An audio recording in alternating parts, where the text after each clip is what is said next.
יום בבלרוס. לאחר פלישת הגרמנים ב-1941 הועבר עם משפחתו לגטו, וב-1943 גורש לאושוויץ בירקנאו. אחיו של אברהם נרצח בתאי הגזים.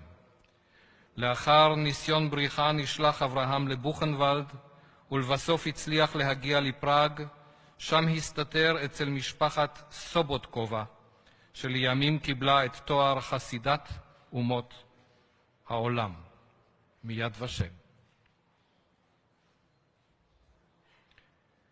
חווה שיק ואחותה התאומה מרים נולדו בנובי סאד שבסרביה.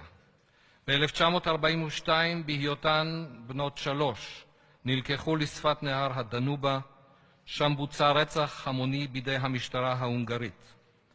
האחיות ניצלו בידי רומן אריך פצ'ה, קצין ורמאכט אוסטרי, שהעבירן לבודפשט ומצא בעבורן מחסה במנזר.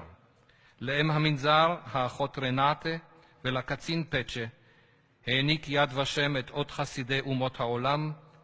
כל משפחת התאומות נרצחה באושוויץ.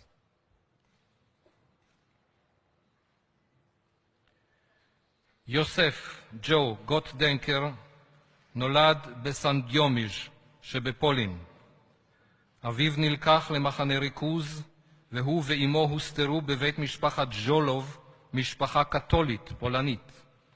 לאחר שסייעו לאמו של יוסף לברוח עם המחתרת הפולנית, גידלו בני הזוג ז'ולוב את יוסף כבנם, והוכרו אחר כך כחסידי אומות העולם על ידי יד ושם. לאחר המלחמה התאחד יוסף עם הוריו. משה העליון נולד בטסלוניקי שביוון.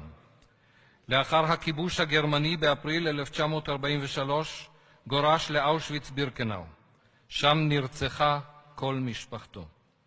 הוא שרד באושוויץ, ובינואר 1945 נלקח לצעדת מוות. הוא היה במחנות הריכוז מאוטהאוזן, מלק ואבנזה, ושוחרר על ידי הצבא האמריקני באוסטריה. משה הוא יושב ראש ארגון ניצולי מחנות ההשמדה יוצאי יוון בישראל.